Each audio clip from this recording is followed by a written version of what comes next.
எனக்குள்ள வேதனை நிலவுக்கு தெரிந்திடும், நிலவுக்கும் ஜோடி இல்லை. எழுதிய கவிதைகள் உனை வந்து சேர்ந்திட கவிதைக்கும் கால்கள் இல்லை. உலகில் பெண் வர்க்கம் 100 கோடியாம், அதிலே நீ யாரடி? சருகாய் அன்பே நான் காத்திருக்கிறேன், எங்கே உன் காலடி?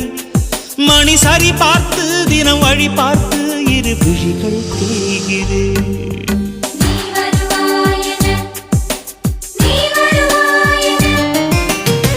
பார்த்து பார்த்து கண்கள் பூத்திருப்பேன், நீ வருவாயென.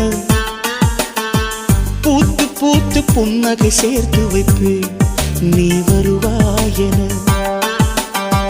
தென்றலாக நீ வருவாயா? ஜன்னலாகிறேன். தீர்த்தமாக நீ வருவாயா? மேகமாகிறேன். வண்ணமாக